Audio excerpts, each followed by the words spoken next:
Jesus of Nazareth is bending down in the dust of the temple. His finger is tracing something on the pavement, and no one, in 2,000 years, has ever agreed on what he wrote. A woman on her knees in front of him, her hair loose, her clothes torn from being dragged through the streets at dawn, her forehead almost touching the ground. Behind her, a stone in the hand of the eldest Pharisee. Rough limestone, dust white, heavy enough to break her skull. His knuckles have gone yellow from gripping it, and between them, silent, Jesus writes something in the dust with his finger. Twice, before he speaks the sentence that will change the scene forever, and again after. The Gospel of John describes every detail of that morning, except one. It never tells you what he wrote, not a word, not a letter. For 2,000 years, the church has never agreed on an answer. 4 theories have fought for the truth. One of them is so uncomfortable that almost no preacher will say it out loud. By the end of this video, you will understand why. But this story does not begin on that morning in the temple. It begins with a law that was already 1,400 years old, with a woman whose name no one bothered to record, and with a plot that had been prepared carefully across several days. Because what happened in John chapter 8 was not an accident. It was a legal ambush, set by men who knew the law of Moses better than anyone alive. Men who believed they had finally cornered the rabbi who was dismantling their power. So let me take you back to Jerusalem, spring of the year 33, the morning air still cold enough to see your breath. The temple of Herod has just been reopened for the Feast of Tabernacles, one of the 3 great pilgrimage festivals of the Jewish year. The city is swollen with people, pilgrims who walked in from Galilee, Samaria, Egypt, Syria. The smell of animals and burning incense mixing in the outer courts. The sound of coins clinking on wooden tables as money changers count them. Doves in stacked cages, sheep waiting to be sold for sacrifice. Priests moving through the courts in white linen robes. And rising above all of it, the wall of the inner court that no Gentile was allowed to cross under penalty of death.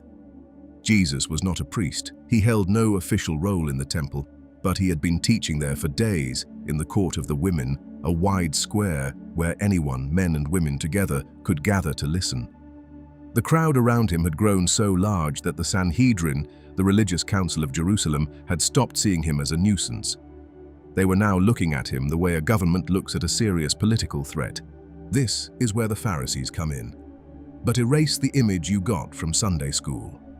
The Pharisees were not cartoon villains. They were the strictest, most learned, most respected religious party in 1st century Judaism.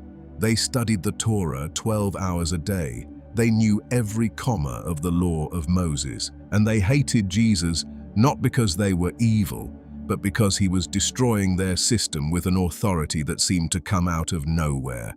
They needed to trap him. They needed a legal case that would force him to choose between 2 equally deadly answers.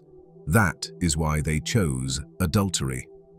The law of Moses in Deuteronomy chapter 22 and in Leviticus chapter 20 was crystal clear on what to do with a woman caught in the act. The penalty was death.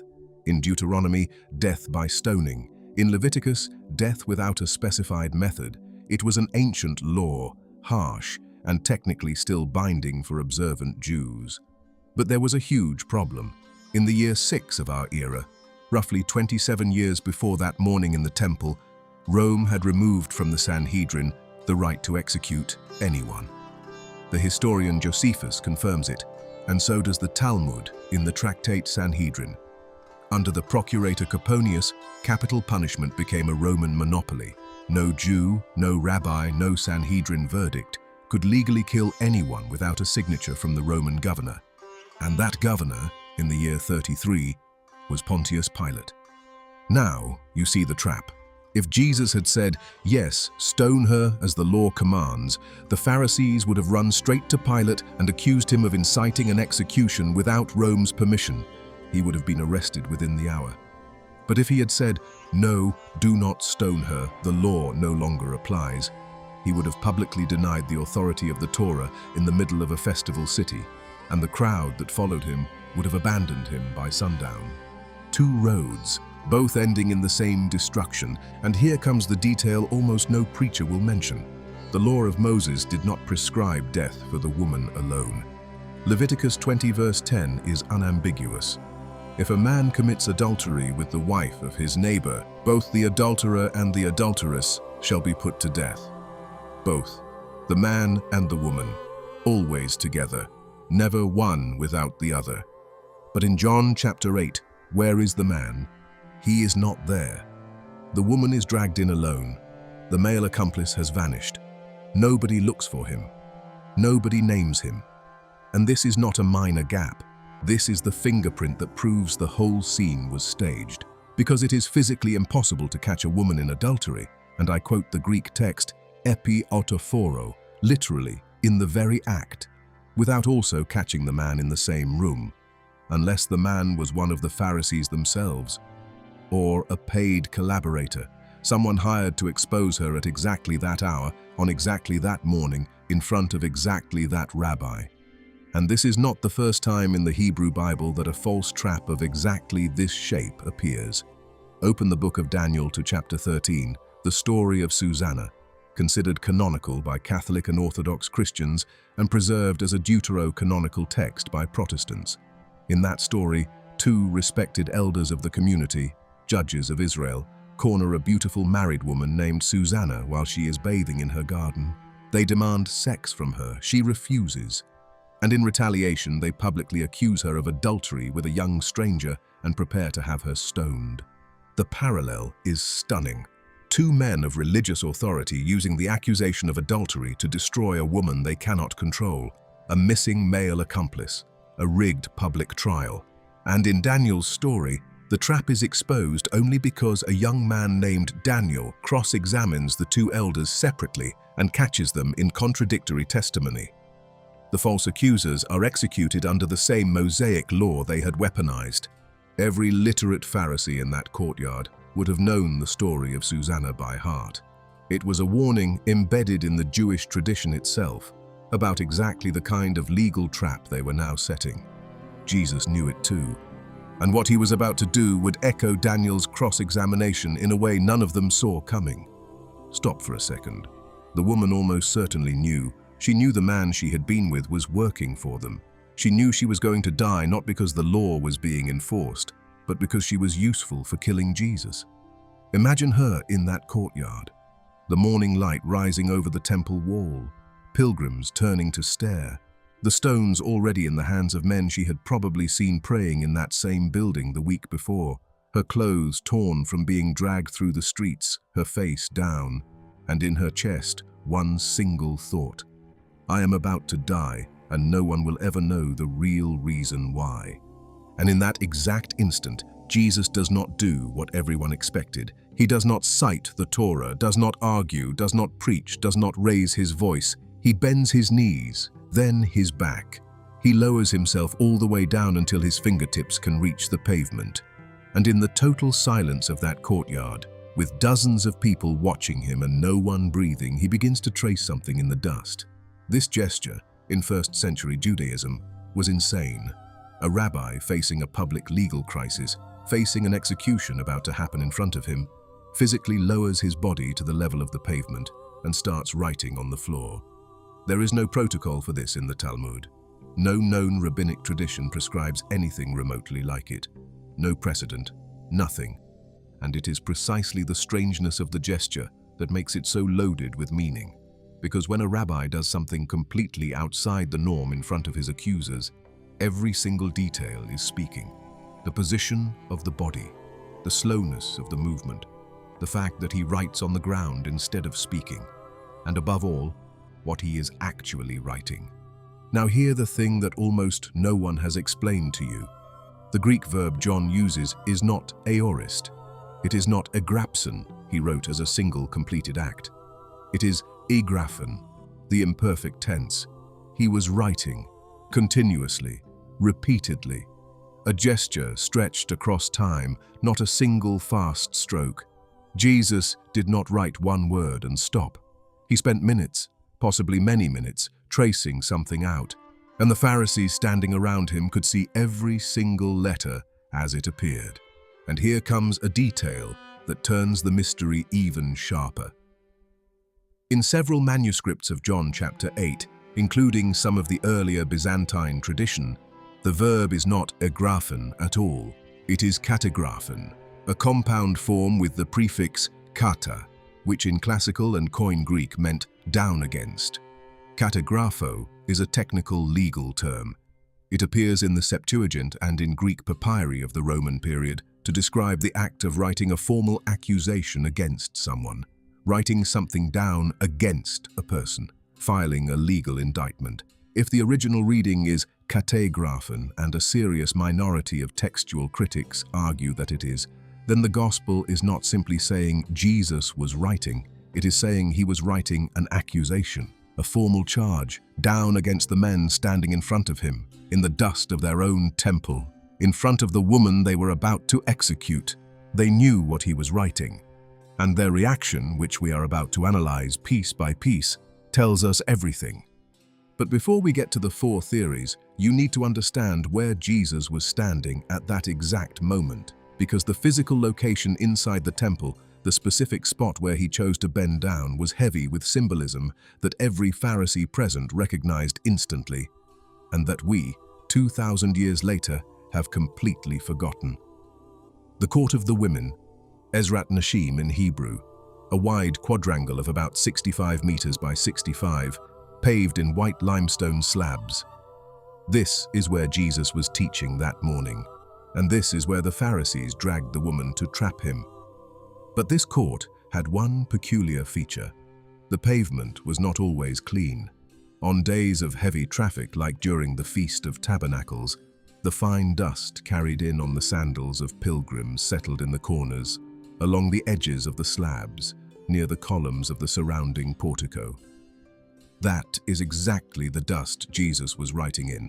He was sitting, almost certainly, under one of the western porticos, where the morning shade was cooler and where rabbis traditionally taught. And when he bent down, he did not choose a clean patch of stone. He chose a layer of that fine dust, the kind that holds letters traced by a finger perfectly, the kind that the first breath of wind can wipe away. This detail is not decoration. It sits at the exact center of one of the most disturbing prophecies in the entire Old Testament. And every learned Pharisee in that courtyard, and they were all learned, would have had it in mind at that precise moment. In the book of Jeremiah, chapter 17, verse 13, we read this: "O Lord, the hope of Israel, all who forsake you shall be put to shame. Those who turn away from you shall be written in the dust, because they have forsaken the Lord, the fountain of living water." Read it again in your head slowly. Those who turn away from God shall be written in the dust. Not in the book of life, in the dust. In something the wind erases. In something that disappears. And who was standing in front of Jesus in that courtyard? Men who, according to almost every early church father, had turned away from God with that very trap.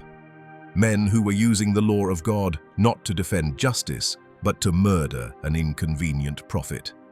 When Jesus bent down and started writing in the dust, every literate Pharisee present recognized Jeremiah instantly. The gesture was a silent accusation. Before Jesus said one word, before he ever mentioned the first stone, he was already sentencing them with a prophetic act, just like Ezekiel lying on his side for days, just like Jeremiah smashing a jar in public, just like Isaiah walking naked for 3 years. A Jewish prophet did not speak only with words, he spoke with his body, with actions, with symbolic performance. And this changes everything, because we are no longer reading a confused rabbi buying time. We are reading a prophet executing a symbolic act of judgment in front of a self-appointed tribunal of men who thought they were judging him, but there is a second layer underneath. And this one is so specific, so technical, that almost no modern Christian has heard of it. Yet every educated Jew of the first century knew it by heart. In the book of Numbers, chapter 5, from verse 11 to verse 31, an ancient ritual is described. It is called the Sotah, the trial of the woman suspected of unfaithfulness. Listen carefully to how it worked. If a husband suspected his wife of adultery but did not have enough evidence for a trial, he had to bring her to the temple. The priest took holy water and mixed dust into it, dust gathered from the floor of the temple. Then the priest wrote on a piece of parchment the curses the law prescribed against an adulteress. Then he dipped the written parchment into the water and dust mixture so that the ink of the curses dissolved into the drink. And then he forced the woman to swallow it. If she was innocent, nothing happened. If she was guilty, according to Numbers chapter 5, her belly would swell and she would die. It was literally the only trial by ordeal prescribed in the entire Torah, and its central ingredient, the thing that made the curse effective according to tradition, was the dust of the temple floor mixed with the writing of the priest. Now look again at what Jesus is doing, in the temple, in front of a woman accused of adultery, bending down, writing, in the dust of the temple floor. He was performing in complete silence, an inverse parody of the Sotah ritual, but not against the woman, against her accusers. Ancient Jewish Christian commentators like Origen and Ambrose caught this parallel perfectly.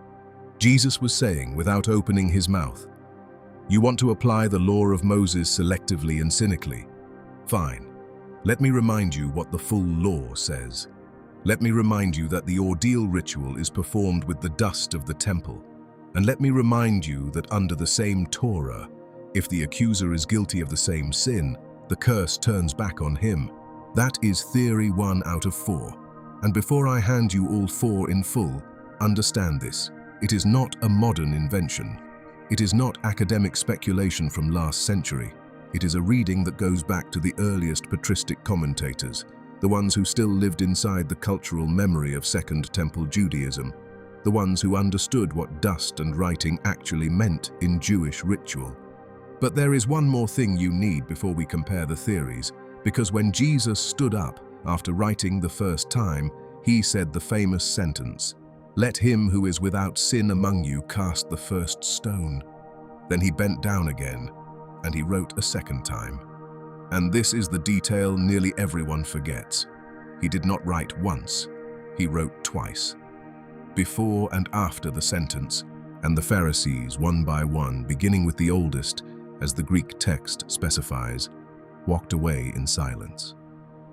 No arguments, no protests, no stones thrown, they just left. And the fact that the oldest went first is not incidental. In first century Jewish culture, the elders were the most authoritative, the most respected, the ones expected to set the example. That the elders left first means one thing. They were the ones most struck by the second writing. They were the ones with the most to hide. They were the ones who had read something in the dust that recognized them personally. And this is where the mystery becomes almost unbearable. What could have appeared on the ground, so specific, so personal, so devastating, that it caused an entire group of elder Pharisees, men who moments before had been gripping stones ready to kill, to walk away in silence without a single word of protest? 4 theories are about to answer. Only one can be true. And the theory that the leading biblical scholars of the last 50 years quietly consider the most probable is the one that no preacher will ever quote from a pulpit. Theory 1. The sins of the accusers. This is the oldest reading in the entire Christian tradition. Ambrose of Milan in the 4th century argues in his commentaries on John chapter 8 that Jesus was writing in the dust the specific sins of each Pharisee present, name by name, sin by sin, date by date. According to this reading, the first time Jesus bends down, he writes a list. Every Pharisee looking at the ground recognizes a sin he had committed in secret and thought no one knew about. A theft, a betrayal, a fraud, a cruelty. And when Jesus stands up and says, "Let him who is without sin cast the first stone," the sentence is not general. It is targeted. He is saying, if any one of you is not on the list I just wrote, step forward. Then he bends down again and writes the second list. Perhaps the deeper sins, perhaps the collective sins of the whole group. And the Pharisees, recognizing themselves one by one, walk away. This theory is beautiful, and it has a long tradition. We find it in Ambrose, then in Bede the Venerable in the 7th century, then in many medieval commentators. It has one huge advantage. It perfectly explains why the Pharisees left in silence. If they really had seen their own name written next to their own sin, walking away without argument is exactly what you would expect. But this theory has one problem, a big one. Augustine of Hippo demolished it in the 5th century with a single observation. Commenting on this exact passage, Augustine points out the following. If Jesus really had written the specific sins of the Pharisees in the dust, in a public courtyard, in front of dozens of pilgrims watching the scene, those sins would have been read by everyone, not only by the accusers, also by the crowd, also by the disciples, also by the woman herself. And the gospel reports absolutely none of that. No witness describes seeing sins written down. No disciple quotes them. No oral tradition of the 1st century preserves them. If the writing had really been a public exposure, some narrative trace would remain. And instead, the silence is total. Augustine's conclusion has held for 15 centuries. The theory of specific sins, however beautiful, cannot be the correct one. It is too public for a gesture the gospel describes as intimate and hidden. Theory 1 remains the most poetic reading, just not the most probable one. Now, before we get to theory 2, I want to hear from you. If you had to bet right now, which of the 4 theories would you guess is the one biblical scholars actually consider most likely? Drop it in the comments before I reveal it. Because the one that wins is not the one most preachers teach. Here it is, Theory 2. And this is the one the leading academic scholars of the 20th century, in particular the Scandinavian biblical school of Harold Riesenfeld and Birger Gerhardsson, quietly consider the most historically plausible. It is also the one that almost no preacher will ever say from a pulpit. Once you hear it, you will understand why. According to this reading, when Jesus bent down to write in the dust, he was not writing generic sins. He was writing names, specific names, the names of the men that the wives of the Pharisees present had had secret affairs with. Or, in the more explicit version, the names of the lovers those same Pharisees had themselves taken in the course of their lives. Stop and let that land. In a public courtyard of the temple, in front of pilgrims from across the empire, Jesus was about to reveal, one by one, the sexual betrayals of the most respected religious leaders in Jerusalem. This is not a modern shock theory invented for clicks. It has very solid textual foundations. The first clue is the Sotah ritual we already covered. The ritual in Numbers 5 explicitly involves writing curses against those who commit adultery. And in rabbinic tradition, a curse pronounced against an innocent falls back on the accuser. The Pharisees were using the law of adultery against a woman. Jesus was turning the law of adultery back against them with the exact same instrument, the dust of the temple. The second clue is even more precise. In later rabbinic tradition, in the treatise Sotah in the Babylonian Talmud, it is explicitly stated that if an accuser of adultery is himself guilty of adultery, the entire ordeal is invalidated and the woman goes free. This is not a marginal rule. It is fundamental, and every scholar of the Torah in the 1st century knew it. The third clue is the verb we already discussed. If the original text was katagraphen, writing down against, then the gesture was legally shaped from the very first stroke. Jesus was drafting an indictment, and the indictment was against the men who had brought the woman, not against the woman herself. So what was Jesus actually doing? He was applying the full law of Moses, not the partial, weaponized version the Pharisees wanted to use. He was saying silently, if even one of you has committed the same sin you are accusing this woman of, the law itself forbids you from proceeding. And to make their hypocrisy impossible to hide, he was writing in front of them the names of the women, the dates, the places, every detail each Pharisee thought he had buried in his private past. Picture the scene for a moment. The eldest Pharisee at the front of the group. He leans forward slightly. His eyes drop to the dust. He reads a name, then a date, then another name. His face goes still. His hand slowly moves to his mouth. He does not look at his colleagues. He does not look at Jesus. He simply turns and walks out of the courtyard with the pace of a man trying very hard not to run, and behind him, one by one, the others begin to do the same. Now you understand why they walked away in silence, beginning with the eldest. Because the eldest had more years of secrets to hide, more opportunities to have betrayed their wives, more affairs stacked up across a long life, more names that could show up in the dust. And you also understand why the Greek verb elenchomenoi describes an intimate, personal shame. Because they were not surrendering to an abstract argument. They were literally watching their own private lives being written into public view on the floor of the temple. This theory is so uncomfortable that Western ecclesiastical tradition for centuries preferred not to develop it, because it suggests that among the most respected religious leaders of first-century Judaism, sexual hypocrisy was endemic, because it puts Jesus not in the role of the gentle teacher reminding people of the commandments, but in the role of the dangerous prophet publicly exposing corrupt religious power, because it is a reading that is not edifying in the safe, comfortable sense of the word. It is incendiary. But the Scandinavian school re-evaluated it starting in the 1960s with solid philological and historical arguments. And today, in large sections of international academic biblical criticism, this is quietly considered the most plausible reading of what happened. Not preached from pulpits, not printed in Sunday bulletins, but whispered among scholars who study the text seriously. And there is one more angle to this theory that almost no popular commentary ever explores. The woman herself. Who was she? The text refuses to give her a name. But an old tradition, going back at least to Pope Gregory the Great in the 6th century, tried to identify her with Mary Magdalene. Gregory conflated 3 separate women in the Gospels into one figure. The woman caught in adultery, the sinful woman who anointed Jesus' feet in Luke 7, and Mary Magdalene from whom 7 demons were cast out. That conflation is now almost universally rejected by biblical scholars. The 3 women are distinct in the original texts. But the fact that the medieval church felt the need to give this nameless woman an identity tells you something. Her anonymity was uncomfortable, her story too raw, and attaching her to Mary Magdalene made her manageable, part of a redemption arc the church could preach.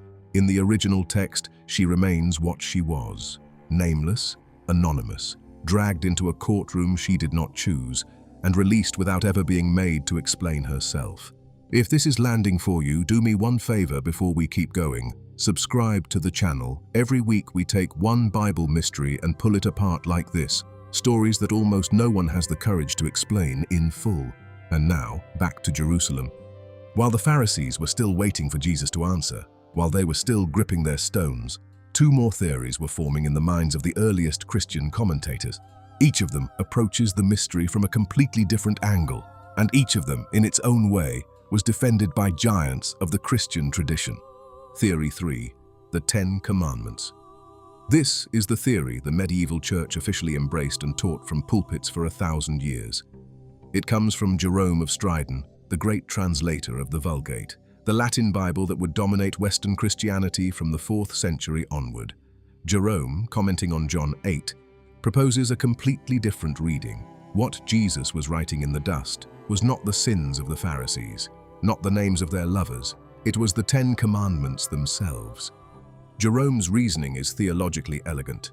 The law of Moses, the one the Pharisees were weaponizing to kill the woman, had been given by God to Moses on Mount Sinai. And the text of Exodus, chapter 31, verse 18, says literally that the tablets of the law were inscribed with the finger of God. So what does Jesus do in John 8? He bends down and writes with his finger, in the dust of the temple where God dwells. The parallel is instant and obvious for anyone who knew the scriptures. Jesus was replicating physically the original gesture of God on Sinai. He was saying silently, "I am the author of the law you are trying to use against me." And for Jerome, this was also a message about the content of the commandments themselves. Because among the 10 commandments there is, "You shall not commit adultery," yes, but there is also, "You shall not kill." And the Pharisees, in that moment, were preparing an unjust execution of a woman and a trap to kill a rabbi. They were breaking the sixth commandment while pretending to enforce the seventh. Jesus, by writing the entire law in the dust, was placing them in front of the totality of the Torah they themselves were betraying. This theory had enormous success in medieval monasticism. It appears in Anselm, in the sermons of Bernard of Clairvaux, in the entire Western mystical tradition. The ministry of Christ as a repetition of the ministry of Moses is one of the central themes of medieval theology, and this reading of John 8 fits it perfectly. If you have ever seen a medieval or Renaissance painting of the scene, chances are the artist was thinking in Jerome's terms, Christ as the second Moses tracing the law on the ground. But this theory has a problem too. It is more subtle. It is not a theological objection. It is a narrative one. If Jesus had written the 10 Commandments, it would have been a gesture clear and recognizable enough that at least one of the 4 evangelists would have recorded it, and instead, none of them do. John, the only one who tells the whole episode, makes no reference to Sinai, to the tablets, to the law written by the finger of God. The interpretive silence of John suggests that the content of the writing was not the Torah in the strict sense. And there is a second problem. If Jesus had written the commandments, the Pharisees would have left with a coherent theological reaction, reverent silence, or a scholarly counter-argument, not beginning with the eldest, with a movement the Greek describes as elenkomenoi, convicted in their own conscience. That verb does not describe a theological capitulation. It describes an intimate, individual shame, which brings us back, of course, to Theory 2. Theory 4. Nothing at all. This is the theory modern skeptics prefer, and I want to give it a fair hearing before we take it apart. Because on the surface, it might be right. Held mainly by rationalists and by some liberal Protestant commentators of the 20th century, it argues that Jesus was not writing anything meaningful. He was just buying time. Like a nervous person doodling during a difficult meeting, there was no content, only a mechanical gesture to delay the answer and force the Pharisees to speak first. The reasoning is purely psychological. In moments of intense pressure, an ancient rhetorical technique to break the accuser is to simply not answer right away, not look them in the eye, do something apparently irrelevant with your hands. The pressure of prolonged silence pushes the accuser to insist, to justify himself, to reveal his own contradictions. And that is exactly what the Gospel describes.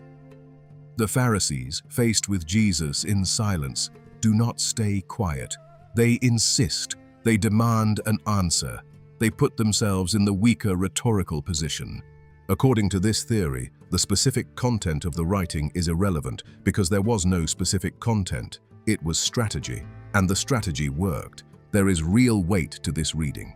The psychology of silence in a courtroom is well documented in every age, and Jesus was, without question, a master of rhetorical timing. But Theory 4 has 3 fatal problems.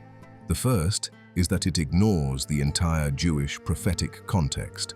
A first-century rabbi does not perform public symbolic gestures without content. Every prophetic gesture carries meaning, and every witness reads it that way. Reducing the gesture of Jesus to a nervous doodle is modern projection, not historical reading. The second problem is stronger. If there was really no content, why would John the Evangelist have bothered to mention the writing twice? John's Gospel is the most symbolic and dense of the 4. Every detail is weighed. Every word is carrying weight. Mentioning a meaningless gesture twice would be stylistically incoherent with everything else in the Johannine text. And the third problem is the fatal one. If Jesus was really just stalling, why would the elder Pharisees have walked away elenchomenoi, convicted in their own consciences? A mechanical gesture does not produce shame. Only specific content produces that reaction. And Theory 4 cannot explain the reaction of the Pharisees. For these reasons, the modern rationalist theory is today rejected by most serious biblical scholars. It survives mainly in journalistic commentary. From an academic point of view, it is the weakest of the 4. 4 theories, 4 readings. 1 almost certainly false. 1 theologically strong, but narratively weak. 1 with a long medieval tradition, but the wrong shape for the details we have. and one that solves everything but is the one nobody wants to say out loud. And now comes the most important question of the entire video. Why has the Church, in 2,000 years, never officially declared which theory is correct? Why has it allowed 4 contradictory readings to coexist without ever taking a position? The answer to that question is hidden in one detail that almost no modern Christian knows about. A detail that concerns the very oldest surviving manuscripts of the Gospel of John. And what you are about to see will change, possibly permanently, the way you read chapter 8. You need to remember 3 names: Papyrus 66, Papyrus 75, Codex Sinaiticus. They are 3 of the oldest surviving manuscripts of the New Testament. Papyrus 66 dates to the late 2nd century, around the year 200. Papyrus 75 to the late 2nd or early 3rd century. Codex Sinaiticus to the 4th century, around 350. All 3 contain the Gospel of John. All 3 are considered reliable textual witnesses. All 3 have been studied for generations as the closest surviving link to the original text. And in all 3 of them, the story of the woman caught in adultery, John chapter 8 verses 1 to 11, is not there. It is not a copying error. It is not a random gap. The text goes straight from John 7:52 to John 8:12, skipping the entire episode. And this does not happen only in the 3 manuscripts I just named. The same absence shows up in Codex Vaticanus, in Codex Bezae for the Greek text, in most ancient Syriac manuscripts, in many old Latin manuscripts. And even when the story does appear in later manuscripts, it is often not in the same place. In some codices, it sits at the very end of John, like an appendix. In others, it appears in the Gospel of Luke after chapter 21. In others, it is marked with oboli or asterisks, the ancient signs that scribes used to flag a passage as textually uncertain. The great textual critic Bruce Metzger, one of the most respected New Testament scholars of the 20th century, is direct about it. The story of the woman caught in adultery, he concludes, was not part of the original text of the 4th Gospel. It is an authentic tradition, Metzger says, almost certainly based on a real event in the life of Jesus, but it was not written by John, it was added later, probably in the 4th or 5th century, by scribes who wanted to preserve an oral tradition that Christians already knew and loved, but that had not found a place in the canonical Gospels. Bart Ehrman, one of the leading textual critics working today, reaches the same conclusion in his book, Misquoting Jesus. The pericope adulterae, the technical name for John 7:53 to 8:11, is one of the most famous later insertions in the entire New Testament. Now stop and let the weight of this land. The most celebrated story of divine mercy in the Christian tradition, the one that inspired centuries of art and preaching, the one that appears in every modern Bible in John chapter 8, was not in the original text. It was added centuries after the Gospel was first written. Something else that supports this. If you visit the catacombs of Calixtus in Rome on the Via Appia, you can still see some of the earliest Christian frescoes ever painted. Scenes from the Old Testament, the Good Shepherd, Jonah and the whale, Susanna and the elders, the 3 Hebrews in the furnace. What you do not find anywhere in the earliest Christian iconography of the 2nd and 3rd centuries is the woman caught in adultery. The scene simply does not exist in Christian art before the 4th century, which is exactly the period when the passage was being added to Greek manuscripts of John. The art follows the text.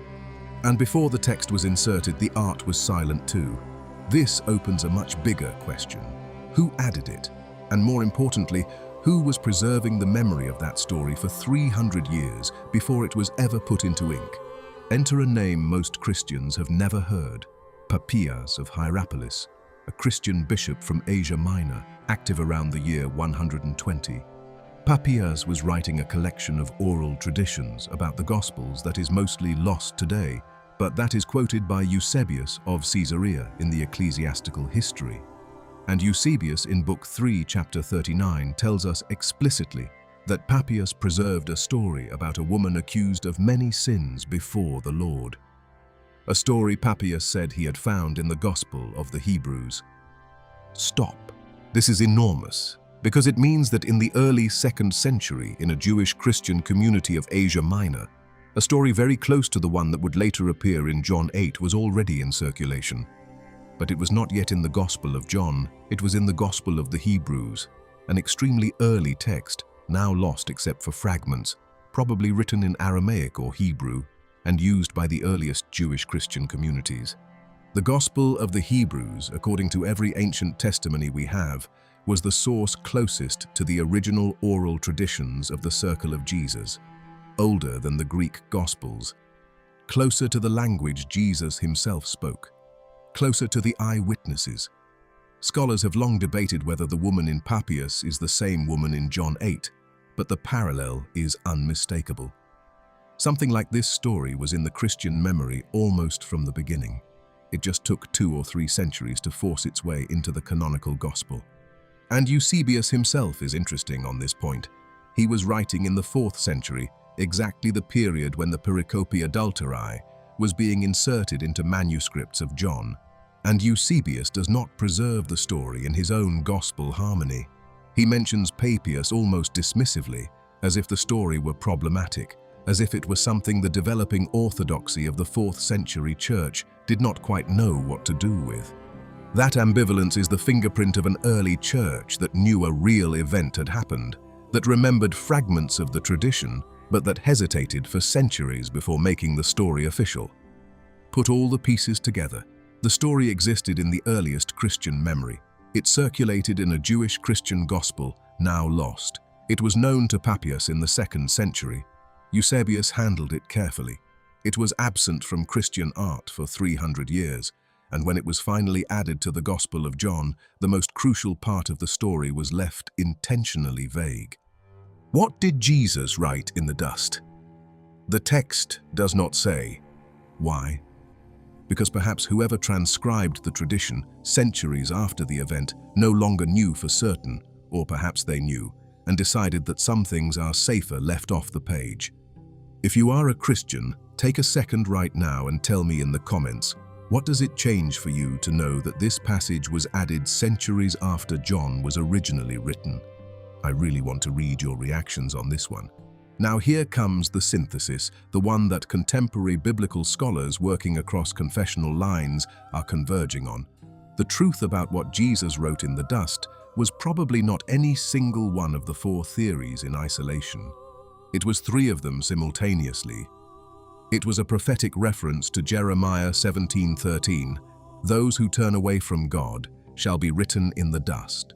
A silent judgment on the Pharisees who were abandoning the spirit of the law in order to weaponize it. It was a ritual parody of the Sotah of Numbers 5, the ordeal in which the dust of the temple exposes adultery, turned back against the accusers, not the accused. A parody that echoed the story of Susanna in Daniel 13, where false accusers of adultery are themselves unmasked and destroyed. And almost certainly, the specific content of what Jesus was writing was personal enough, intimate enough, close enough to the private sins of each Pharisee present to produce exactly the reaction the Gospel records.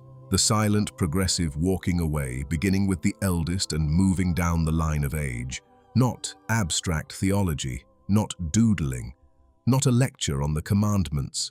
Targeted prophetic exposure inside an ancient ritual framework, loaded with scriptural symbolism and pointed like a legal indictment, a katagraphein, a writing down against. And this is why, according to the most careful reconstruction contemporary scholarship offers us, the Church has never officially defined an answer, because the honest answer is too destabilizing. It suggests that the method of Jesus was not gentle and edifying in the safe pastoral sense. It was surgical, and above all, it was personal. It exposed individual religious leaders to their own specific hypocrisies. In the world of the 4th and 5th centuries, when the Church was building its hierarchy, putting into official writing the theory that Christ had publicly exposed the sexual sins of religious leaders was dangerous. It cut too close to problems the institution was already facing with its own bishops, priests, and rulers. Better to leave the text vague. Better not to specify. Better to allow 4 contrasting theories to coexist quietly, each holding a fragment of the truth, none of them dangerous on their own. So what does all of this mean today for you and for me reading John 8 2,000 years later? It means something enormous, because the gesture in the courtyard was not just a narrative device to resolve a legal crisis. It was a revelation about how God judges, and about how we are called to judge each other. Look again at what he does. Before speaking, he lowers himself. Before answering, he is silent. Before judging, he bends down to the level of the ground, to the level of the woman about to be killed. He does not stand over her accusers with moral superiority. He does not point his finger the way ancient tribunals painted judges. He lowers himself to the level of the dust, to the level of the one about to die. And before he says a single word, he writes, silently, taking his time, not reacting on impulse, not letting the pressure of the crowd or the raised stones or the shouted accusation force him into a quick verdict. The prolonged silence of Jesus in that courtyard is possibly the most radical lesson in the entire New Testament about how to face a moral conflict. Do not speak first. Do not judge fast. Do not let the urgency of others force you into instant decisions. And when he finally does speak, he does not deliver a sentence. He returns the question, "Let him who is without sin." That is not an answer. It is a mirror. It reflects the accuser's own question back at them, expanded, and forces them to answer themselves. This is the gospel's method of judgment. Not a courtroom that condemns, a mirror that reveals. And whoever looks in the mirror and sees what they actually are, changes course on their own. The stone thrown is unnecessary. The awakened conscience is enough. But something else happens in that courtyard, and most retellings of this story rush past it. After the last of the elder Pharisees has walked away, after the sound of their sandals has faded into the outer courts, after the pilgrims who had gathered to watch a stoning have started drifting off in silence, Jesus is left alone with the woman. She has not moved. She is still where they dragged her, still expecting to die. She can hear her own heartbeat in her ears. She can smell the dust and the sweat of the men who were about to kill her, and she does not understand why she is still alive. Then Jesus stands up from the pavement. He brushes the dust off his hands, and he speaks to her for the first time. "Woman, where are they? Has no one condemned you?" She answers. It is the only line she speaks in the entire passage. "No one, Lord." And Jesus says, "Neither do I condemn you. Go, and from now on, sin no more." Read those lines slowly, because they contain something almost no sermon fully unpacks. The one person in that courtyard who could legitimately have condemned her, the one person whose name would not have appeared in the dust, chose not to. He had every legal ground to invoke the law, every prophetic authority, every right by his own standard to be the accuser her accusers could not be. And instead, he releases her. Not because the sin did not matter. He addresses it directly, sin no more. But because the point of the whole scene was never her execution. It was the exposure of a system that was using her to kill him. The woman walks out of the temple alive. Her name is never recorded. Her later life is unknown. Some early Christian traditions, though nothing that can be verified, suggest she became a follower of Jesus and one of the many women who accompanied his ministry in the last months before the crucifixion. What is certain is that she left that morning as the first person in the Gospel of John to receive, in a single sentence, both the confrontation of the truth and the absolution of it. And that combination, truth without condemnation, would become one of the defining shapes of the Christian message across the next 2,000 years. And now go back over everything we have covered today: the Sotah ritual, the prophecy of Jeremiah, the story of Susanna in Daniel 13, the Greek verb in the imperfect tense, and the variant katagraphen that turns it into a legal indictment. The four theories: the silence of the earliest manuscripts, the absence from 3 centuries of Christian art, the Gospel of the Hebrews, Papias, Eusebius, Metzger, Ehrman. All of it points in the same direction. The gesture of Jesus was not a mystery to decode for the sake of decoding. It was a method, a way of judging, a working lesson in how you confront evil without becoming what you are confronting. Bend down before speaking. Be silent before answering. Write on the dust, because what human judgment reveals should not be carved in marble. It has to be able to be erased by the wind the moment the accused changes course. The dust swept away is a symbol of the mercy that forgets. There is no archive. There is no eternal record of the sin. There is only the conscience of the accuser that wakes up, and then the wind that erases everything else. 2,000 years ago, in a courtyard of the temple in Jerusalem, Jesus of Nazareth bent down to the ground. He wrote something in the dust. He said one sentence. He bent down again. He wrote a second time. And then the morning wind, the light wind that entered from the eastern wall of the temple at dawn, erased every single letter. Those who were present saw. Those who were far away have never been able to read. And those of us, like you and me, who read this account 2,000 years later, find ourselves in front of a silence in the text that maybe now, finally, we understand. John did not fail to know what Jesus had written. John chose not to write it down, because the gesture of the dust is more important than the content of the dust, and the method of judgment is more important than the specific judgment. The real question, at the end of all of this, is not what Jesus wrote that morning. It is why he wanted us not to know. And the answer, now that you have walked with me through 2,000 years of theories, manuscripts, ancient rituals, lost gospels, and forgotten frescoes, maybe you are starting to sense it. We were not meant to know, because if we knew with certainty, we would think the method of Jesus applied only to those specific Pharisees on that specific morning, for those specific sins, and instead it applies to every single one of us, every time we raise a stone, every time we shout a judgment without bending down first, every time we want the truth carved to condemn, instead of written in the dust to let the wind take it away.